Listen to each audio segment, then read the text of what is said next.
This is a story of human suffering. I am a dead man walking. It's as simple as that. I don't know whether I'll be here for another 2, maybe 3 years. It's a tale of a killer dust inhaled by hard-working Belfast dockers during the 50s, 60s, 70s and even the 80s.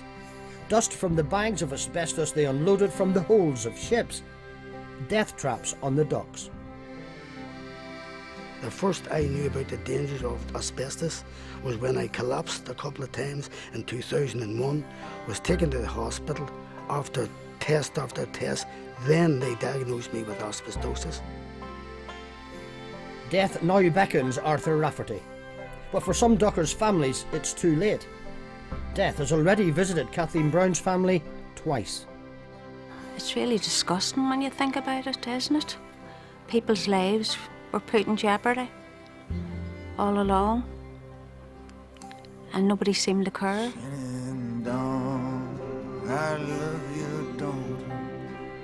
Until recently, Arthur Rafferty stood alone in his battle for justice, fighting the employers and even his own union. I've tried to get in contact with our union for this past 2 years. Finally, he decided that if the union would not come to him, he would go to the union for a face-to-face confrontation. Excuse me, Joe, can I have a word with you, please? Yes. My name's Arthur Rafferty. Oh, hello, Arthur. How are I'm you? a doctor, as I'm saying. The neglect and greed of unscrupulous employers played Russian roulette with the lives of dock workers. I think if steps were taken to minimise the risks of asbestos in the workplace, then we would see a lower death toll than we're seeing at the moment. Now some of those companies are dithering over compensation payments. Those who have made millions over the years as a result of these practices, and I think those workers are entitled to that compensation, and they must get it now. There must be no further delay, no dragging of feet, no waiting till they die out. That would be an utter scandal, and it must not happen.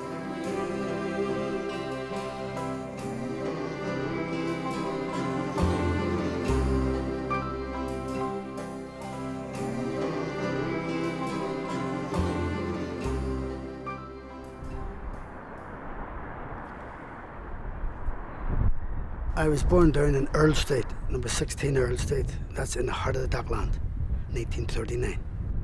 My father was a docker. He was born in the country, in a skillen. But he was a docker all his life, and his father was a docker. Arthur Rafferty worked in the docks for 25 years. He started there in the late 50s. It was casual work in a competitive market. There was a terrible lot of dockers. Around about that time, there was about 1,400 members. Dockers would turn up each day wearing a union badge on their lapels, known as a button, hoping to be chosen for work by one of the stevedore companies contracted to unload the cargoes. To be lucky enough to be chosen for a day's work meant the docker was schooled. School means the foreman has 25, that's checks, plastic checks. And if he needs 25 dockers, he'll pick his dockers. All the dockers stood around him in a circle, and he picked as many he wanted, the best men he could get to do the job. The dockers were tasked to unload whatever commodities arrived at the port. Timber, tobacco, fruit and grain were commonplace. But the most demanding work was to ensure a quick turnaround for ships with goods packed in bags. I would reckon about 200 could do the bag work. If you worked at bag boats, they have to be fast boats. You earn good money. You could earn anything up to 20, maybe £30 a day, maybe more. I was getting near 300 odd quid, like I went 60 odds, and a fellow said to me, "Billy, the Prime Minister wasn't getting that." I said the Prime Minister wasn't working 96 hours. Like Arthur, Billy Brown worked the docks, along with his two brothers heaving bags off ships. One of the cargoes that frequently arrived in bags was asbestos, mostly from mines in South Africa. Danger lurked in the holds of these ships. Deadly dust clouds made breathing difficult. Often the bags burst as they were lifted clear of the hatches. You're working away there, the spillage is all over you. You're practically eating the stuff. Well, that was all Stuart was all coming down round us, but sure, nobody told us it was dangerous. And we were starting getting covered in that. Tea time, 10 o'clock in the morning. Nowhere to wash your hands, no washing facilities at all. You go out there into the canteen. You're having your tea. Face, mouth, eyes, everything full of asbestos. You're taking your tea. That's going in along with your tea. We even rolled that up wet and made snowballs out of it and fired it at each other, even up in our canteen. And nobody even told us that was dangerous. Quite the opposite, in fact. Asbestos, with its heat-resistant qualities, was regarded in the 50s and 60s as a wonder substance with life-saving applications. Asbestos suits for firefighters, fireproof doors in homes, offices and factories, and especially for insulation. Well, it was such a dynamic insulating material. It was perfect in the shipyard. The pipes were all lagged with asbestos very heavily. The building industry relied heavily on asbestos for the construction of roofs. The power stations relied heavily on the use of asbestos, again for insulating the pipes within the power stations. Solicitor Martin Hanna has specialised in pursuing asbestos cases. He's aware that as society embraced asbestos for its life-saving qualities, there was already knowledge circulating about its life-taking dangers as far back as the early 1900s. They were well aware from factory inspectorate reports, local government, government up to the very highest levels were aware of the dangers associated, but yet they did nothing, effectively did nothing to protect workers. I think in many industries that there's good evidence to suggest that the risks of asbestos were known about and not properly acted on. So people are dying as a result of that neglect? Yes. Companies defied government legislation and the factory inspectors did little to enforce the rules. Well, there was legislation implemented as early as the 1930s in relation to the protection of workers in the workplace, the form of the Factories Act, and subsequent legislation in the 1960s. It wasn't actually until 1969 where the government implemented the asbestos regulations, which effectively ended the use of new asbestos from 1970 onwards.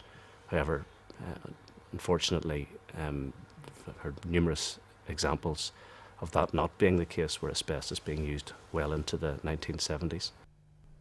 The miracle mineral had blown up in our faces. But while laws restricting the use of asbestos were passed here, the mining and milling operations all over the world carried on. Asbestos has already killed 200 people here since 1975, but the neglect in protecting workers means that figure will rise to thousands in the next 40 years. Many will be dockers. The difficulty with asbestos is the incubation period, if you want, the latency period between exposure and the manifestation of symptoms can sometimes be up to 40 years or beyond. This is a case of mesothelioma.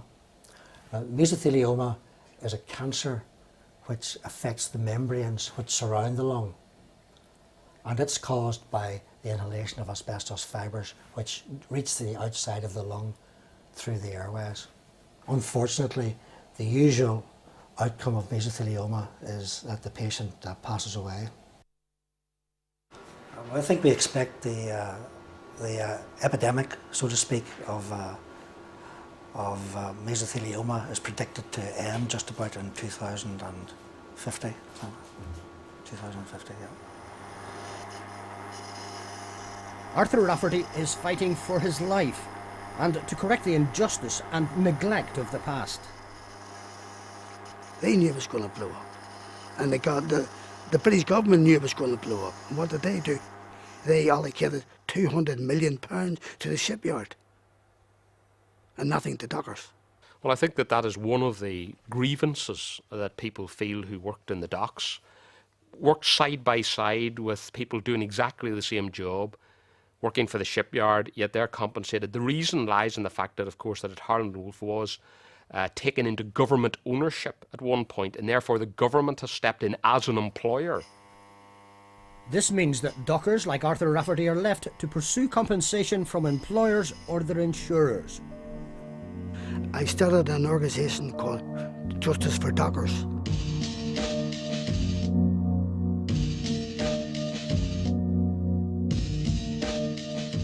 Former docker Martin Breslin came forward to help Arthur's campaign. He believes he has asbestosis, but is waiting for medical clarification. I walk back in the solar.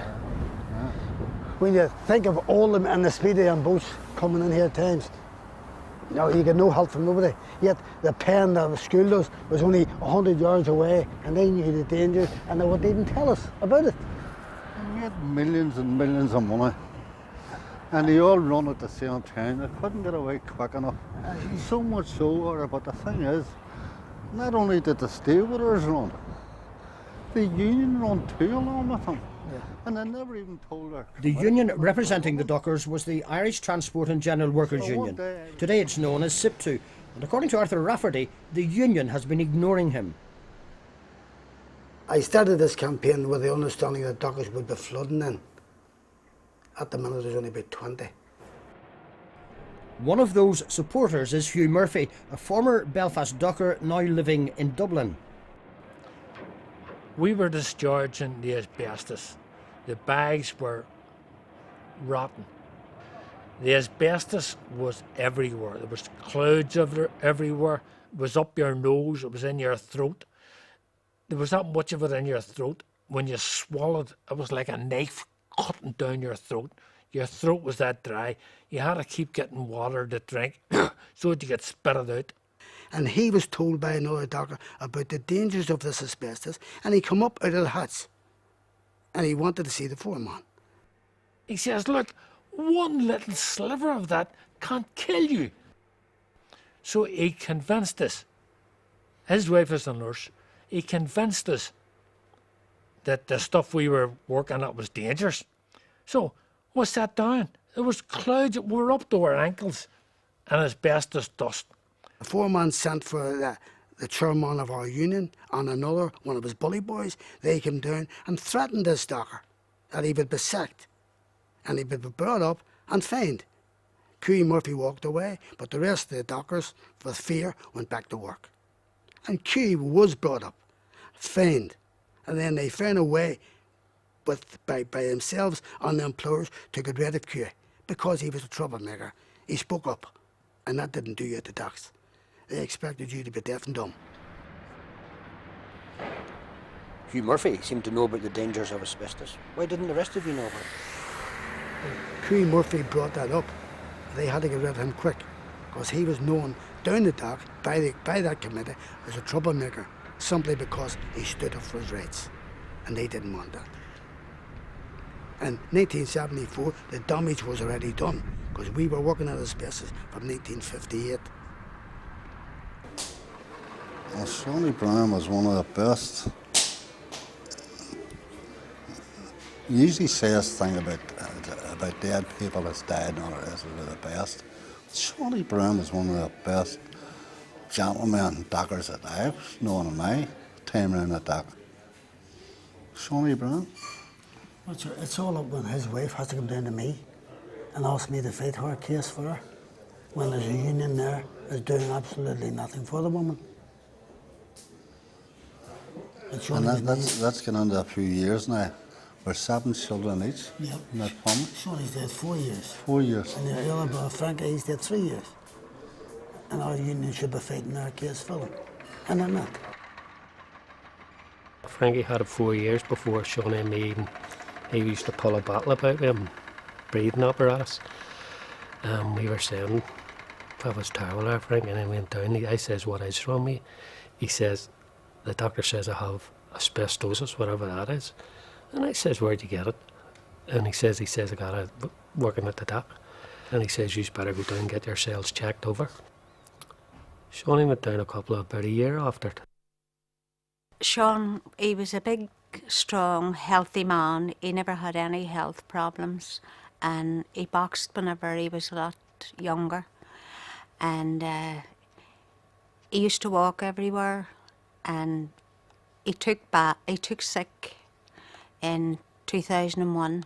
He had it was like a dry cough.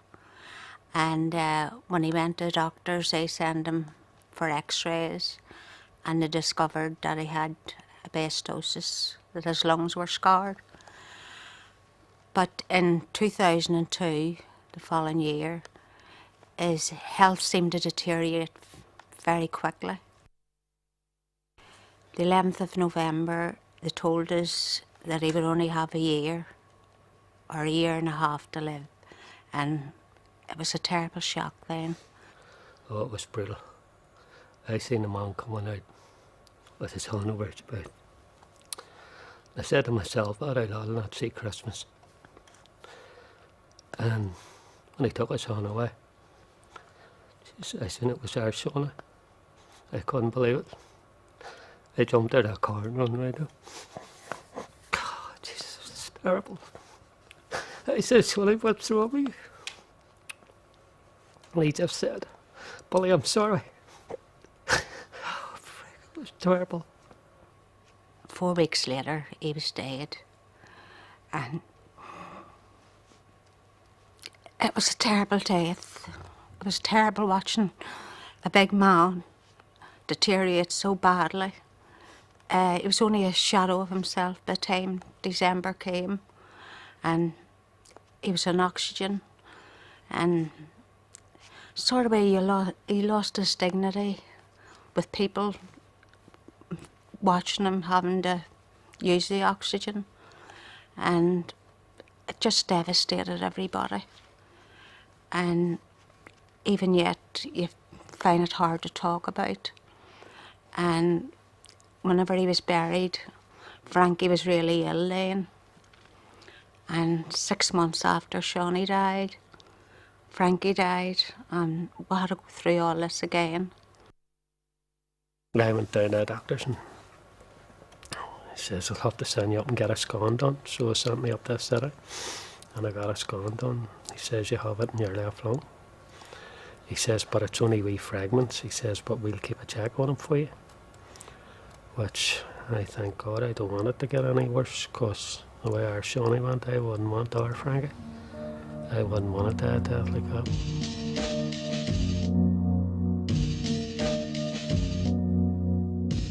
He was a real good-looking boxer. He was a good-looking man. And we just sit and we talk about the happy times we had and the grandchildren. We keep them in touch with everything and talk about them. And hopefully something will be done that can highlight all this. People will say to you about joining unions. The unions will look after your rights. But the union never done anything for my husband. I never got in touch with any of us. And I feel so bitter at times. I just find it amazing that the unions involved in this seem even today to want to wash their hands of Arthur's case and cases like his. I have written on his behalf to his union headquarters in Dublin, and I keep getting fobbed off with, well, a meeting was to be arranged and all this sort of stuff. Nothing seems to happen. And I think there are serious question marks for those who are there, supposedly to safeguard the rights of workers. And I think it's incumbent on those people to ensure that they now, even at this late stage, row in behind Arthur and his fellow workers for justice. There can be no more clear example of where he needs that help, and he should get it. We tried to contact the union as well. Eventually, the General Secretary, Joe O'Flynn, contacted us by telephone. He had no comment to make because of Arthur's pending court action against his old employers. But strangely, he wouldn't talk about any aspect of the Belfast Dockers, not even about the comments made by the Brown families that they too had been ignored by the union. What's the union doing then to support people, or to find out how many dockers were exposed to asbestos and who might be now suffering from asbestos? Chris, I'm not prepared to comment any further to you. That's quite an amazing attitude for a union to take. You can't tell me in any way... Chris, you can go on all night. I'm not commenting any further to you. I've told you what my official position is. He may need medication to survive, regular use of a nebulizer to assist his breathing, But Arthur Rafferty is determined to get answers from his union, even if it means an arduous 7-hour journey by road. Well, I planned to travel down to Killarney. Apparently there's a meeting in Killarney with SIPTUs involved in it. And I want to go down there and confront Joe O'Flynn. That's a long, long haul. Any nerves? No. Sure? Cool, calm and collective. I'm just hoping he speaks to us. Yeah. And it's not a wasted journey.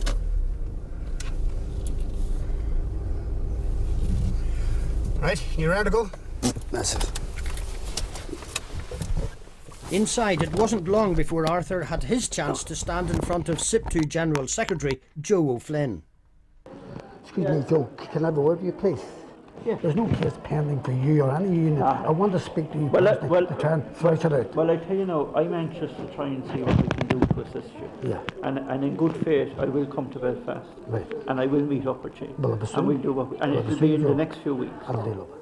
Oh, what do you think of that promise that he would come to see you in Belfast? Well, I'm just hoping that he keeps his promise, because after all, I've spoken to him over this past 2 years, and they promised to meet me before, but never did. But this is the first time face to face with the man, and he seemed honest. And do you think if the union now becomes involved that it might benefit not only you but others as well? Well, I may have a wee bit more clout with the union backing me, because after all, I'm here on my own fighting these people. I've been doing okay, but these fellas coming behind me now will push it forward, and hopefully. And bring help to families like the Brown family, Billy and then his dead brothers, Frankie and Sean. Well, them two people came to me asking for help because they could go nowhere else. And I put this case to Mr. O'Flynn, and he seemed to know about the case. He says he would help. And if he comes behind us, I'm surely, it's a big union, they will push forward. So the 7-hour journey down and the 7-hour trip home again has been worthwhile? It's been well worth it. It's a hard job for me because the travelling, I'm a bad traveller, but it was worth it in the long run. And as I'm saying, I hope I can do them dockers in Belfast a bit of help. And then they may come to me and ask for help.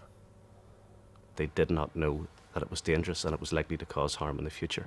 Their employers did. That's like the employers are allowing their workers to walk into a death trap. That's putting it very emotively, and I can understand you saying that. I suppose you could equate in the modern day to some sort of corporate manslaughter charge against an employer. It says on this that Mr. Rafferty is likely to have progressive diseases, and given that he lived a healthy lifestyle and his only other risk is hypertension, which is well controlled, Mr. Rafferty has a shortened life due to his asbestosis. And how much shortened? Well, that's up to God. I have no quality of life at all, because, as I said, I don't drink, gamble, or smoke. So therefore, all I had was my health, and now that has been taken away from me.